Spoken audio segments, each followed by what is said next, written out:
3 months had passed since the battle. Fleet Admiral Hyun Na stood in the observation deck of the newly completed fortress station Guardian 1, watching construction crews work on Guardian 2 in the distance. 12 of these stations were being built along the borders of human space, each one a massive defensive platform, capable of holding off entire fleets. Earth was making sure that what happened with the Dominion would never happen again. "Admiral," a young officer approached, "we've received another request, this time from the Silver Consortium. They want to send a delegation to Earth to discuss military training programs." Hyun nodded. It was the 5th request this week. Ever since the battle, dozens of species had been reaching out to Earth asking for help, asking for protection, asking to learn how humans fought. The galaxy had realized that humanity knew something about warfare that others had forgotten or never learned. "Add them to the list," she said. "President Park will decide which requests we accept." She turned back to the window. In the distance, she could see ships of the Black Armada on patrol. They no longer hid in the darkness. They flew openly, black shadows against the stars, a constant reminder to anyone watching. Earth remembers. Earth is ready. Captain Wu Jin Kang commanded the Vigilant as it led a patrol through what used to be contested space. Now it was peaceful, protected by human ships and the new defense treaty that President Park had established. 17 species had joined the Terran Compact, an alliance where Earth promised to help defend smaller nations in exchange for trade and friendship. "Captain," his sensor officer said, "we're detecting a distress signal. It's coming from a civilian transport. Species identification shows it's from the Harmony Collective." Wu Jin didn't hesitate. "Set course to intercept. Battle stations." "What's attacking them?" "Looks like pirates, sir. 3 Raider-class vessels. They're demanding the transport surrender its cargo." "Not today they're not," Wu Jin said. The Vigilant accelerated, its engines pushing it to maximum speed. Within minutes, they had reached the transport. The pirate ship saw them coming and immediately began to flee. "Sir, should we pursue?" his weapons officer asked. "No need," Wu Jin said. "Send them a message. Tell them that this space is under Terran Compact protection. If they attack any ship under our protection, they'll answer to the Black Armada." The message was sent. The pirate ships jumped to faster-than-light travel and disappeared. The transport sent a grateful message thanking the Vigilant for the rescue. As they returned to their patrol route, Wu Jin thought about how much had changed. 3 months ago, pirates operated freely in this region. Now they ran at the sight of a human ship. Earth had become what the Dominion claimed to be, a force that protected the weak and punished those who caused harm. At the military academy on Mars, Lieutenant Ji-Ho Moon stood in front of a class of students. But these weren't human students. They were aliens, young pilots from 20 different species who had come to Earth to learn human combat tactics. "The key to human fighter doctrine," Ji-Ho explained, "is not about having the best technology or the fastest ships. It's about coordination, working together, using your mind as much as your weapons." He pulled up a holographic display showing a battle simulation. "Watch this. One fighter alone can be destroyed easily, but 50 fighters working as one unit, thinking as one mind, moving in patterns that support each other, that's unstoppable." One of the students, a young pilot from a species that looked like floating spheres of light, raised a question. "But how do you learn to trust your wingmates that much? How do you know they won't fail you?" Ji-Ho smiled. "You train together. You fight together. You save each other's lives. And eventually you realize that you're not 50 individual pilots. You're one unit, one weapon. That's what we teach here." The students watched the simulation, seeing how human fighters moved in ways that seemed random, but were actually perfectly coordinated. This was what the galaxy wanted to learn.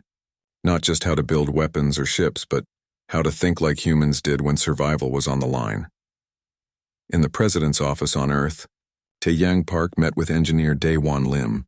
The engineer looked tired but satisfied, holding a data pad with information about the next generation of ships. "We're calling them the Phantom class," Daewon explained. "Even more advanced than what we used against the Dominion. Smaller, faster, harder to detect. We can have the first 50 units ready in 2 years." Taeyang looked at the designs. They were impressive, almost frightening. "Daewon, I have to ask you something. Will we ever reach a point where we don't need to keep building more weapons?" The engineer was quiet for a long moment. "Mr. President, I hope so. I really do. But the galaxy has shown us what it is.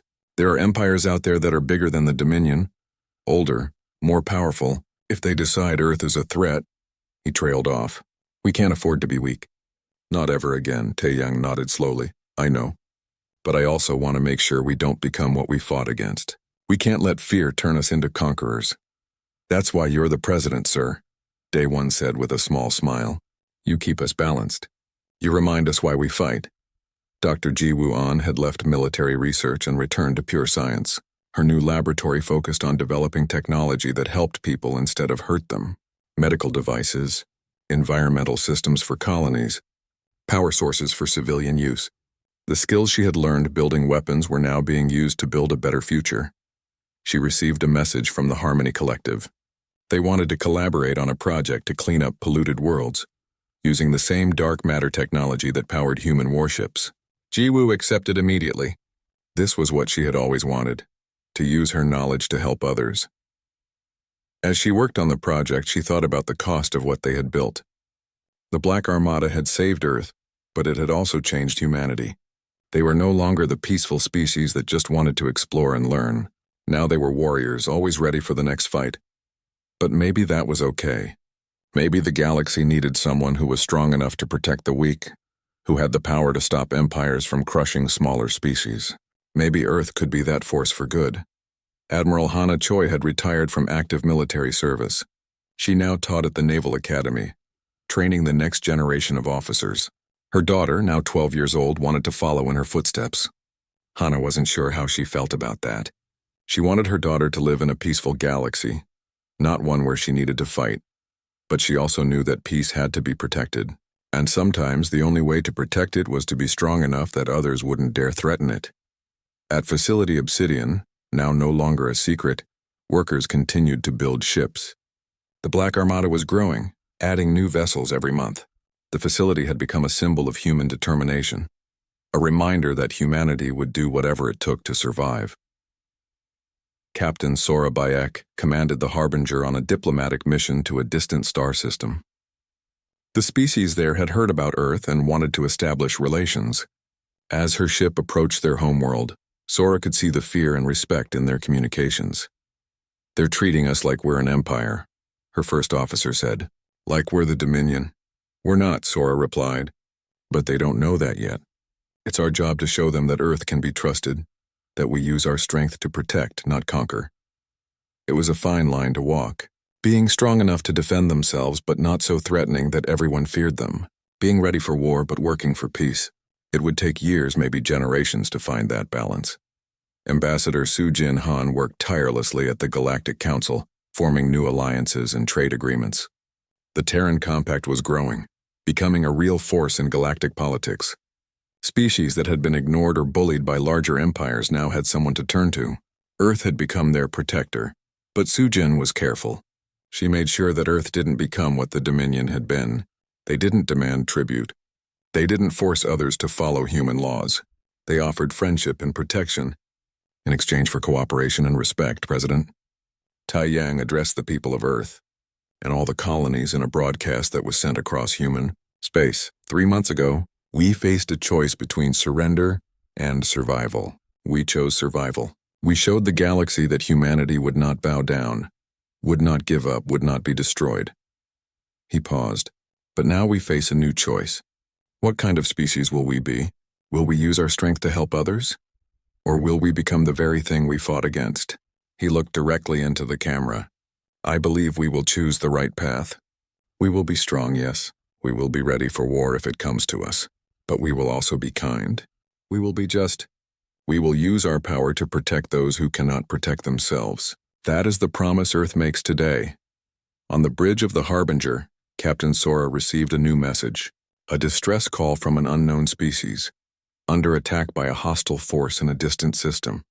She looked at her crew. What are your orders, Captain? Her first officer asked. Sora thought about the President's words, about what Earth had become, about the responsibility that came with power. Set course for their location, she said. Maximum speed. Send a message to the Black Armada. Tell them we're responding to a distress call. The destroyed cruiser's debris field glowed in the darkness of space. Both alien fleets had pulled back, creating a wide circle around the Indomitable. Captain Taman watched his view screen, waiting. His crew was silent, barely breathing. "We're receiving transmissions from both fleets," Yuna said. "Thousands of them. They're analyzing what we did. I think they're confused." Commander Hyun studied his tactical display. "Their shield technology is incredibly advanced, but it's designed to stop energy weapons. Our railgun uses physical projectiles. They literally don't have defenses against it." Dr. Hana appeared on the screen from the engine room. "Captain, I'm reading massive sensor sweeps. They're scanning every inch of our ship. They want to know how we work." Taman rubbed his temples. One shot had bought them time, but not safety. The aliens could still destroy them with sheer numbers. "Yuna, are they saying anything?" "Yes, sir. Multiple requests for data exchange. They want to know about our weapons, our drive system, our computer networks. They're offering trade, protection, technology sharing." "They want to use us," Taman said quietly. A new face appeared on the view screen. This one looked almost human except for the silver skin and 3 fingers on each hand. Its expression seemed thoughtful rather than angry. "I am Scientist Prella of the Neutral Research Fleet. I request permission to board your vessel." "I wish only to learn, not to threaten." Hyun leaned close. "Could be a trap, sir." "Could be," Taman agreed. "But we need information. We need to understand what we're dealing with." He turned to the screen. "Permission granted, Scientist Prella. Come alone and unarmed." 20 minutes later, Prella stood on the Indomitable's bridge, her large eyes moving constantly as she took in everything. The crew watched her nervously. She approached a control console and touched it gently. "Fascinating," she whispered. "Physical buttons and switches. We stopped using these 50,000 years ago." Yuna frowned. "Our technology works perfectly well." "Oh, I don't doubt it," Prella said quickly. "But it's so different from what we expect. Your computer systems use binary code. Your power source is a fusion reactor. Your gravity comes from rotation, not gravity generators." She turned to face Taman. "Tell me, Captain, how long has your species been traveling in space?" "About 280 years?" Prella's eyes widened. "Impossible. You have faster-than-light travel. That requires at least 10,000 years of development." Dr. Hana stepped forward. "We didn't follow the normal path. We experimented with quantum fold theory. It's dangerous and unpredictable, but it works. May I see your engine room?" Hana glanced at Taman, who nodded. The two of them left the bridge. For the next hour, Prella examined the ship, asking endless questions. The crew slowly relaxed. She seemed genuinely curious rather than hostile. When Prella returned to the bridge, she looked troubled. "Captain, I must tell you something important. Your corner of space, the region you call home, was marked forbidden in ancient star charts. Over 50,000 years ago, the dominant civilization at that time found your planet. They observed your early ancestors and were frightened by what they saw." "Frightened?" Taman felt anger rise in his chest. "We were primitive. What could frighten them?" "Your aggression, your adaptability, your constant warfare and innovation." Prella's voice was gentle. "They saw a species that would never stop growing, never stop fighting, never accept limitations. So they sealed your space off and forbade contact. Over time, the civilization fell and their warnings were forgotten. Until now, the bridge was silent. Engineer Daejung finally spoke up. "So we were in prison?" "More like quarantine," Prella said. "But yes, and now you've broken out." Lieutenant Yuna looked at the view screen, at the massive alien fleet still surrounding them. "What happens now?" "Now," Prella said, "the galaxy must decide what to do with you. Some will want to trade, some will want to control you, some will want to destroy you before you become too dangerous." "We're not dangerous," Hyun protested. "We just want to go home." Prella smiled sadly. "You destroyed a military cruiser in one shot with technology the galaxy abandoned as primitive. You crossed impossible distances with a drive that should kill anyone who uses it. You survived injuries that would destroy any other crew. Captain, your species is very dangerous indeed.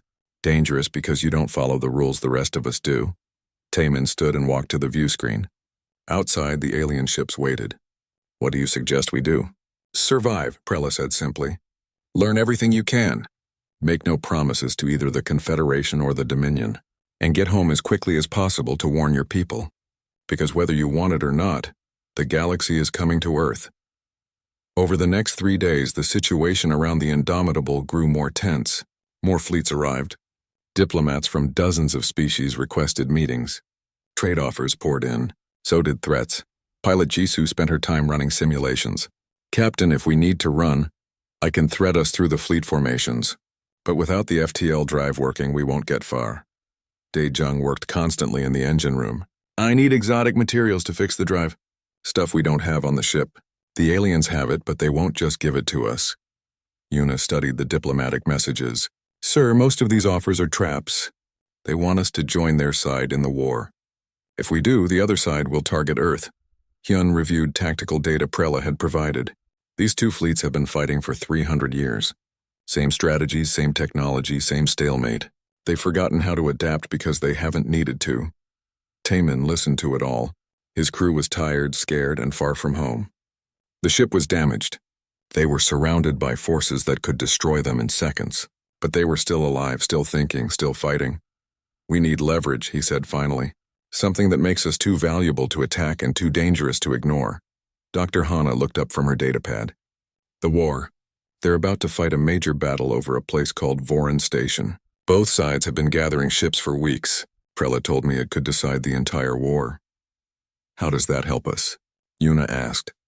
Because, Taemin said slowly, an idea forming. Wars aren't just about weapons and ships. They're about strategy and unpredictability. And if there's one thing humans understand, it's how to fight dirty. Commander Hyun caught on immediately. We offer our services as tactical advisors? No, Taemin said with a cold smile. We stay neutral, but we enter the battle ourselves. We prove that one ship with the right strategy can change everything. We show them that human thinking is valuable enough that they need Earth as an ally, not a subject.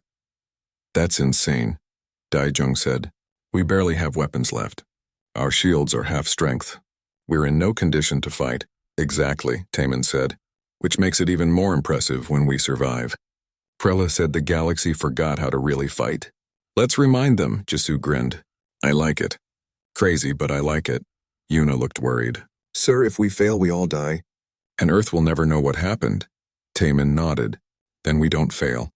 Hyun, I want every piece of data on how these aliens fight. Hana, I need to know every weakness in their technology. Dae-jung, prepare everything we have left for combat. Jisoo, start planning flight patterns that will make them dizzy. The crew moved to their tasks. Prella watched them work, a strange expression on her face. What is it? Taemin asked her. I'm watching history happen, she said quietly. The galaxy has been stable for so long. Peaceful, predictable, boring. You humans are going to change everything, aren't you? Taemin looked at his crew, at their determined faces.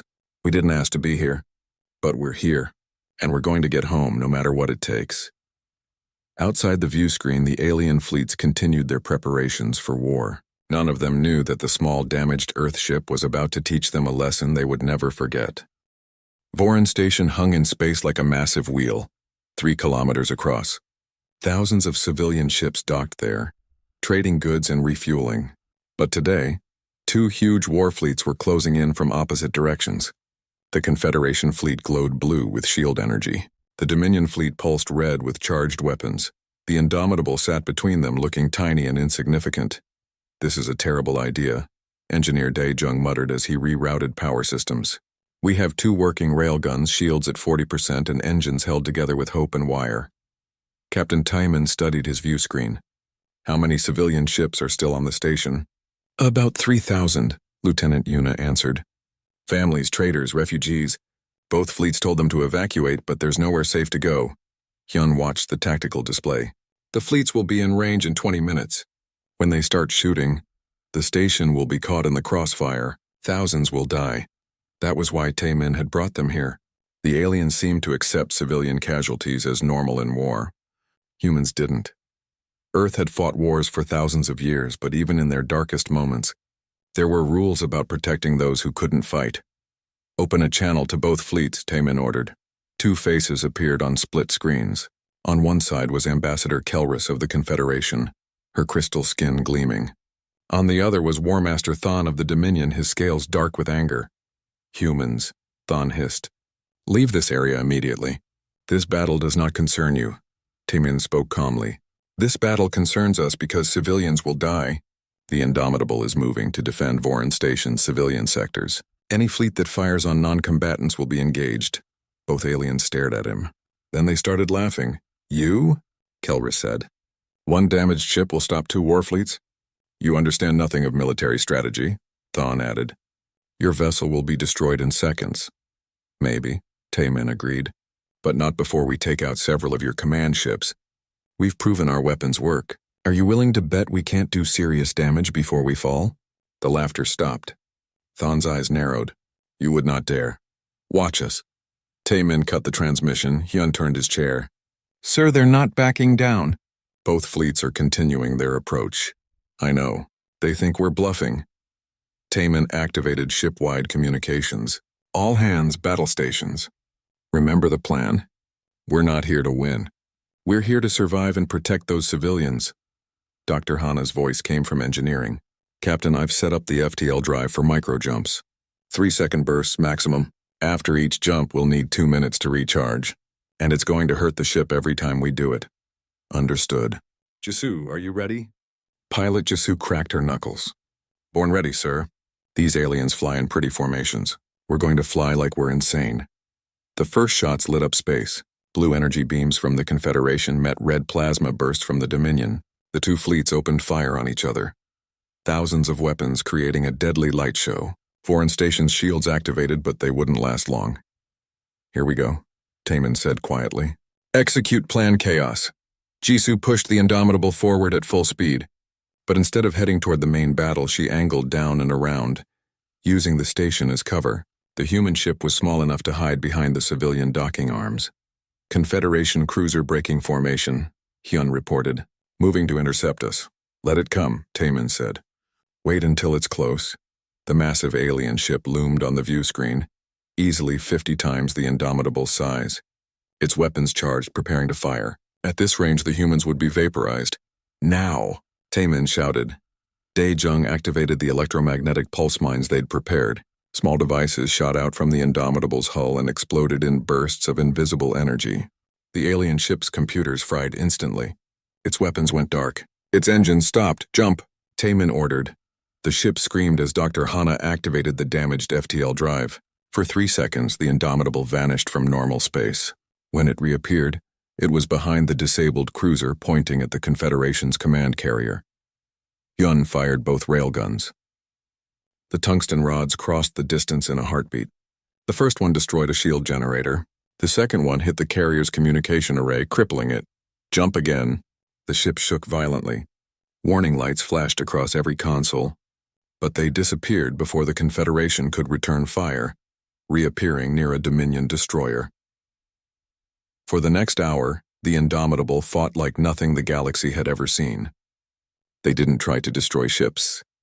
They crippled them.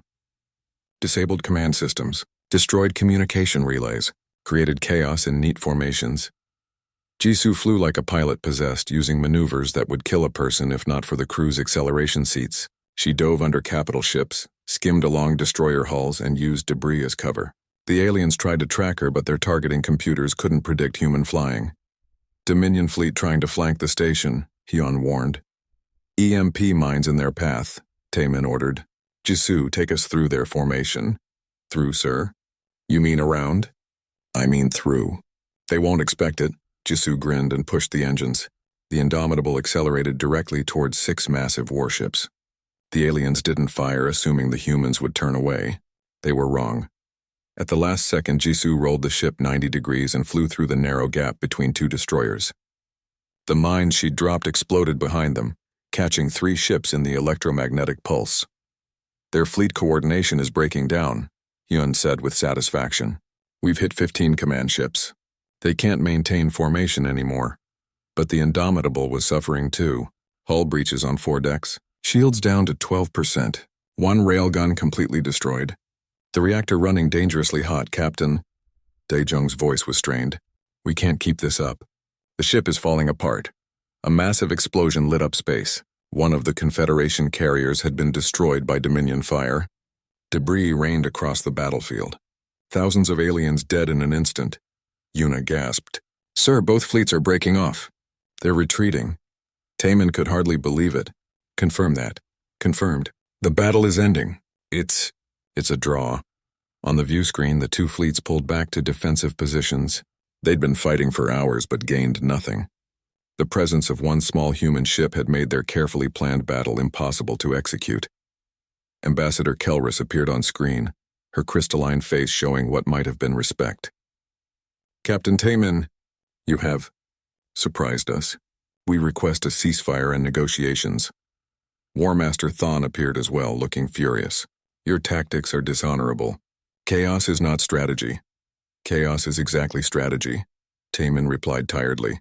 "You've both been fighting the same way for so long, you forgot that war is unpredictable. You forgot that one small force in the right place can change everything." "What do you want?" Kelris asked. "The materials to fix our ship, safe passage through your space, and a promise that you will leave Earth alone." Thon laughed bitterly. "You think you can make demands?"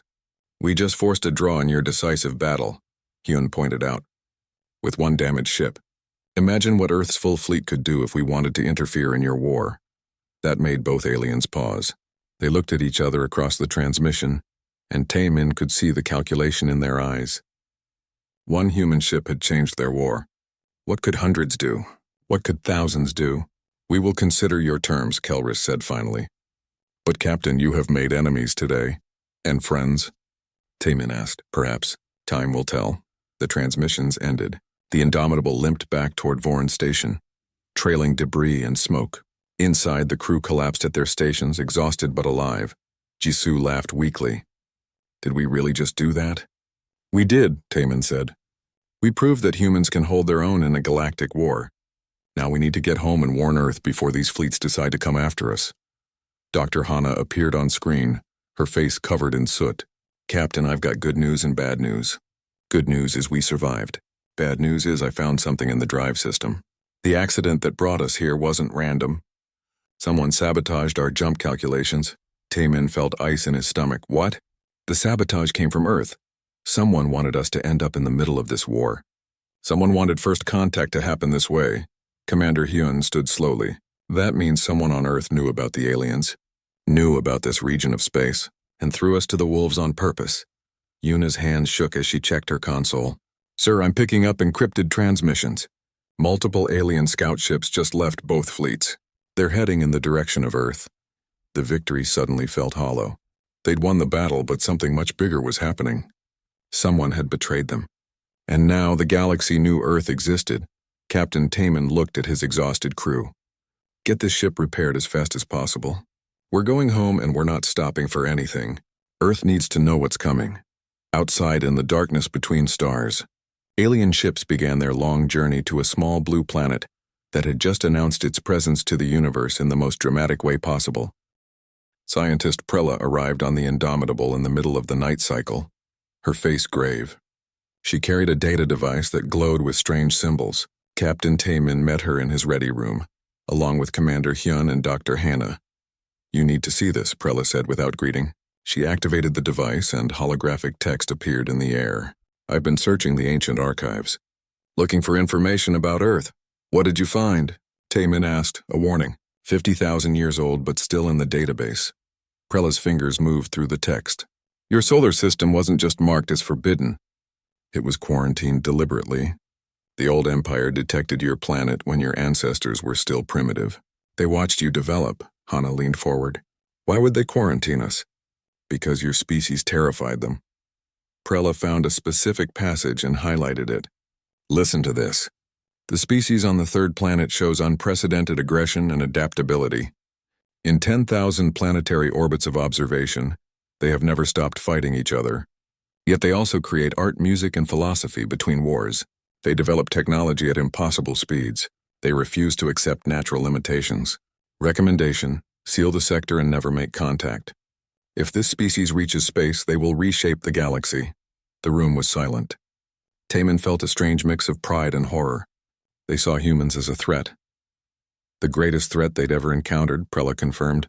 "Not because you were violent. Every species has violence, but because you combined violence with creativity, aggression with curiosity. You were unpredictable. The old empire valued stability above all else. Humans represented chaos." Hyun crossed his arms. "But the old empire fell. Why does this matter now?" "Because someone in the current galaxy found these records." Prella's expression darkened. "Captain, your FTL drive was sabotaged. The accident that brought you here wasn't random. Someone on Earth wanted you to appear in the middle of the Confederation-Dominion War. Who? Taemin demanded. And how would anyone on Earth know about aliens? That's what worries me. There are factions in the galaxy who never forgot the quarantine. Some wanted to keep Earth isolated forever. Others wanted to make contact, but carefully. But it seems someone decided to force the issue. They wanted Earth to reveal itself in the most dramatic way possible. Hana's face went pale. The sabotage was sophisticated. It looked like a calculation error, but it was deliberate. Whoever did it knew exactly where we would end up. And now, Prella said quietly, multiple fleets are heading toward Earth. Not just Confederation and Dominion, traders, researchers, pirates, mercenaries. Everyone wants to see this legendary quarantined world. Everyone wants access to human technology and thinking. Taemin stood and paced. How long do we have? The fastest ships will reach Earth in about 1 year. Slower ones will take 2 or 3 years. But Captain, there's something else. Prella hesitated. I've detected encrypted transmissions between certain ships in both fleets. They're planning something. I can't decode the messages, but the pattern suggests coordination between enemies. A conspiracy, Hyun said. Both sides are working together on something. Maybe to capture Earth before anyone else does, Hana suggested. If they can control humanity, they could use our tactics and technology to win their war. Lieutenant Yuna rushed into the room, her face flushed. Captain, we have a problem. Security caught someone trying to access our computer core, an infiltrator. Everyone ran to the brig where security held the prisoner. It looked like a member of the station's maintenance crew, but when Taemin studied it closely, he saw the telltale signs of a disguise failing. The skin rippled slightly and the eyes were too perfect. Shapeshifter, Prella breathed. Dominion Special Forces. Taemin leaned close to the bars. What were you trying to steal?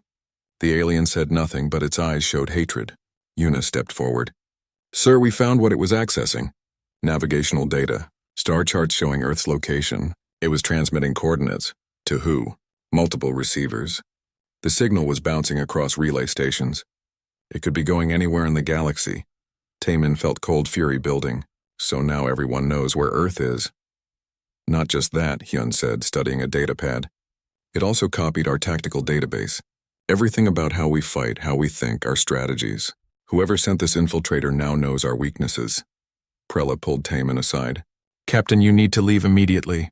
The Indomitable is no longer safe here. War Master Thawne will try to capture your ship to study it. Ambassador Kelrus will do the same.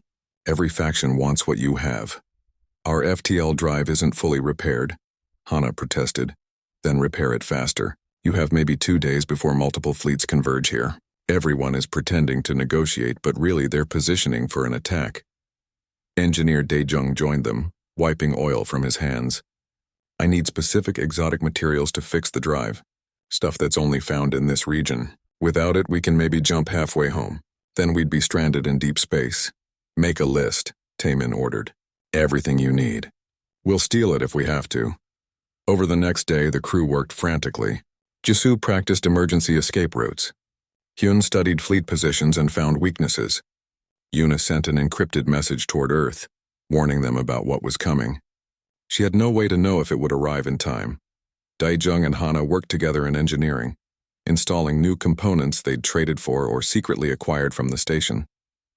The FTL drive slowly came back to life, but it was fragile. One more jump might destroy it completely, but it was their only hope. Captain, Prella said during a quiet moment, when you get home, tell your people something important. The galaxy isn't evil. Most species are peaceful, curious, and kind. But power corrupts everywhere. The factions trying to control Earth don't represent everyone. There are those of us who want to meet humanity as equals, not as conquerors or prizes. Will you come with us? Taemin asked. To Earth? Prella smiled sadly. No, my presence would complicate things. But I'll stay here and try to slow down the fleets chasing you. Buy you time. That's dangerous. So is everything you've done since you arrived. She touched his arm gently. Humans aren't the only brave species in the galaxy, Captain. We're just the only ones who've had it easy for so long. You're reminding us what courage looks like. On the second day, sensors detected multiple fleet movements. Ships from a dozen different factions were converging on Voron Station. War Master Thawne sent a message demanding the Indomitable surrender. Ambassador Kelris sent a more polite version of the same demand. "Time to go," Taemin said. The crew took their stations. The bridge hummed with tension. Outside, alien ships moved into blocking positions. They weren't hiding their intentions anymore. "The Indomitable was trapped, Captain," Jisoo said nervously. "I don't see a way through." "There are ships on every escape route." Taemin studied the tactical display. She was right. Dozens of warships surrounded the station. Even the Indomitable's tricks wouldn't get them through that. They needed a miracle. "Sir," Yuna said suddenly, "I'm receiving a transmission. It's from civilian ships. The traders and refugees we protected during the battle. They're forming up around us." On the view screen, hundreds of small civilian ships moved into a protective formation around the Indomitable. They had no weapons, but they were creating a shield with their own bodies. A grizzled alien face appeared on screen. "Human ship. You saved our families. Now we return the favor. These warships won't fire on civilians. It's one of the few galactic laws that everyone still follows." Taemin felt emotion tighten his throat. "You'll be arrested for this, punished." "Maybe, but it's worth it. Now go, get home. Tell your people that not all of us are your enemies." The civilian ships created a corridor through the warfleet. The Indomitable moved slowly forward, surrounded by unarmed vessels who were risking everything for them. The warships could only watch, unwilling to break the law against firing on civilians. As they cleared the fleet, Taemin opened communications one last time. "To all ships, Earth remembers its friends, and we never forget those who try to harm us. Choose your side carefully." "Captain," Hana called from engineering, "FTL drive is ready, but this jump will drain everything. We'll arrive near Earth with almost no power. Then we better make it count." Hana set course for home. Maximum jump.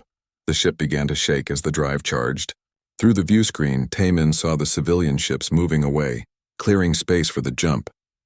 He saw Prella's ship in the distance, sending a final message. "Safe travels, friends." The alien fleets realized what was happening. They surged forward, trying to stop the jump. Weapons charged. Tractor beams reached out. "Now!" Taemin shouted. The Indomitable folded space around itself and vanished. The journey home had begun, but Taemin knew they were racing against time. The message was out. The coordinates were known. Earth was no longer hidden, and behind them alien fleets were preparing for a journey to humanity's home, with plans ranging from alliance to conquest. The galaxy was coming, and Earth had no idea what was about to arrive on their doorstep. The jump was worse than before. Space and time twisted around the Indomitable, pulling at it like hands trying to tear the ship apart. Crew members screamed as gravity fluctuated. Metal groaned. Systems exploded. Captain Taemin held onto his chair as reality bent around them. "Hana, status." "Drive is at critical." Dr. Hana's voice came through static. "Hull breaches on 8 decks. Reactor temperature rising beyond safety limits." "Keep it together," Taemin shouted. "Just a few more seconds." Those seconds felt like hours. The view screen showed colors that shouldn't exist. Then suddenly everything snapped back to normal. The shaking stopped. The colors faded. Stars appeared in their proper places. Commander Hyun checked his sensors, his hands shaking. "Captain, I'm reading Sol. We're near Jupiter, we made it. We're home." The bridge erupted in cheers. Crew members hugged each other, crying with relief. They had traveled 40,000 light years in an instant. Against impossible odds, they had survived and returned, but Lieutenant Yuna's face was pale as she studied her communications console. "Sir, Earth is broadcasting on all frequencies. Emergency channels, military channels, everything." The cheering stopped. Taemin felt his stomach drop. "What are they saying?" "They know. The message we sent reached them 3 days ago. They know about the aliens. They know about the fleets coming.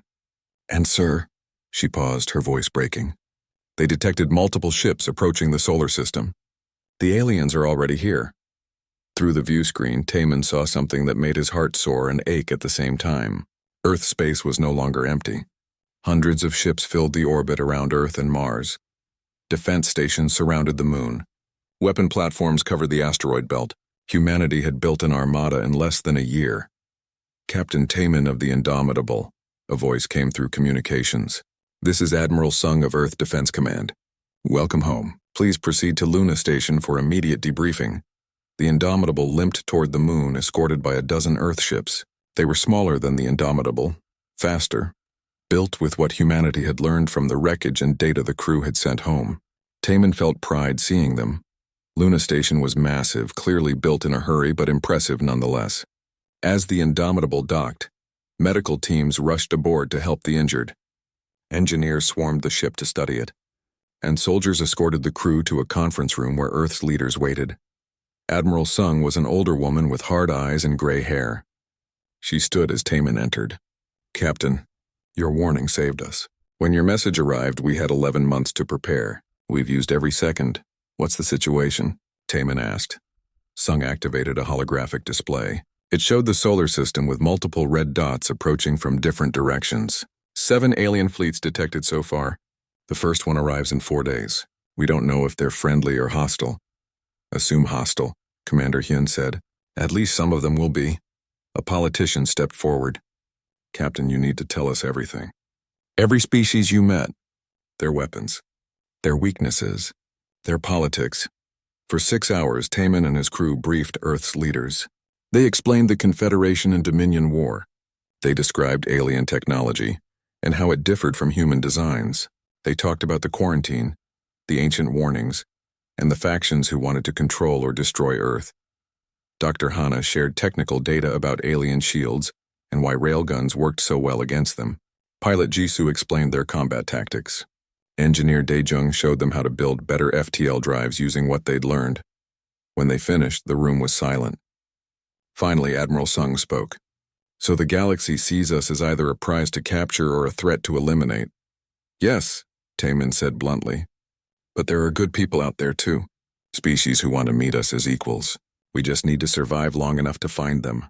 "Then we'll survive," Sung said firmly. "We've spent the last year building ships, training crews, and fortifying our system. Every nation on Earth is working together for the first time in history. We're not going down without a fight." Over the next 3 days, Earth prepared for first contact. The crew of the Indomitable helped train other captains, sharing everything they'd learned. The damaged ship was repaired and upgraded, becoming the flagship of Earth's defense fleet. On the morning of the 4th day, the first alien fleet arrived. Taman stood on Luna Station's command center, watching as a massive Dominion fleet emerged from FTL at the edge of the solar system. 30 warships, each larger than anything humanity had built. War Master Thon's flagship led them. "They're hailing us," Yuna reported. She was now Earth's chief communications officer. The view screen showed Thon's scaled face. His yellow eyes studied the defense forces around Earth. Taman could see surprise there. The aliens had expected a primitive, undefended world. Instead, they found hundreds of armed ships and defense platforms. "Planet Earth," Thon said slowly. "The Dominion offers you a choice.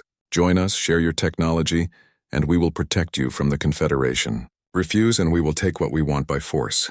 Admiral Sung stepped forward. "This is Earth Defense Command. We decline your offer. We will not be threatened in our own home." Thon's laugh was cold. "You have a few primitive ships. We have a war fleet that has conquered star systems. Surrender now or watch your planet burn." "No," Taman said, and Thon's eyes found him on the screen. "You've forgotten what we showed you at Vorin Station. Technology doesn't win wars. Strategy does. Adaptability does. And humans have been perfecting warfare for 10,000 years. Then you die." Thon cut the transmission. The Dominion fleet began moving toward Earth. Weapons charged, shields activated. It looked like an unstoppable force bearing down on humanity's homeworld. "All ships," Admiral Sung commanded. "Execute Defense Plan Delta. Show them what Earth can do." What happened next shocked the Dominion fleet. The human ships didn't charge forward to meet them. Instead, they scattered, moving in unpredictable patterns. Defense platforms launched thousands of missiles, not at the alien ships but into space around them. The missiles exploded, creating debris fields. The fast-moving alien ships couldn't avoid them. Kinetic impacts damaged hulls. Clouds of metal fragments interfered with sensors. The neat fleet formation broke apart. Then Earth ships attacked, not in formation but independently, each captain using their own tactics, their own strategies. The aliens tried to coordinate a defense, but they couldn't predict what the humans would do next. Railgun fire from hidden satellites struck the alien ships from unexpected angles. Electromagnetic pulses disabled their advanced computers. Small human fighters flew through the debris fields, places the large alien ships couldn't follow, and attacked weak points. The Indomitable led the charge, with pilot Jisoo at the helm. She wove through the battle like a dancer, using every trick she'd learned. The crew worked in perfect coordination, their experience showing. "Target their command ship," Taemin ordered. Hyun, full railgun barrage. The tungsten rounds punched through the flagship's shields and tore into its communication arrays. Than's ship went dark, unable to coordinate the fleet. Without central command, the Dominion ships fell into chaos. But the aliens were powerful. They destroyed 3 Earth ships in devastating explosions. They wiped out 2 defense platforms. The battle was brutal and costly. Then another fleet emerged from FTL. The Confederation had arrived, led by Ambassador Kelrus. For a moment, everyone froze. Would they join the Dominion against Earth? Kelrus's voice broadcast across all frequencies. "Dominion fleet, withdraw immediately. The Confederation claims Earth as a protectorate." "No," Admiral Sung said firmly. "Earth claims itself. We are not anyone's protectorate." "Then you need allies," Kelrus replied. "We offer an alliance of equals. Help us fight the Dominion, and we will respect your independence." Taemin looked at Admiral Sung. She nodded slowly. "Temporary alliance. Against the immediate threat only." With the Confederation fleet joining the fight, the Dominion forces were overwhelmed. War Master Than's flagship retreated, followed by what remained of his fleet. They jumped to FTL, leaving the solar system. But Taemin knew this was just the beginning. The battle had proven something important. Earth could defend itself, but it had also shown that humanity needed allies. Over the following weeks, more fleets arrived. Some came to trade, some came to threaten, some came simply to study these remarkable humans who had appeared out of nowhere and shattered the galaxy's assumptions. Earth negotiated carefully. They made trade agreements but refused to be controlled. They shared some technology but kept their best secrets. They made allies but stayed independent. Captain Taemin stood in his ready room on the Indomitable, looking at Earth through the view screen. Lieutenant Yuna joined him. "It's all changed, hasn't it?" she said quietly. "Earth will never be isolated again." "No," Taemin agreed. "But we're still here. Still free. That's what matters. What happens now?" "Now?" Taemin smiled. "Now we explore." The galaxy thought they knew everything. They thought their technology was perfect, their strategies unbeatable, their civilizations unchangeable. One human ship proved them all wrong. Imagine what humanity will do with 1,000 ships, 10,000. Below them, Earth turned slowly, a blue jewel in the darkness. Shipyards orbited the planet, building new vessels.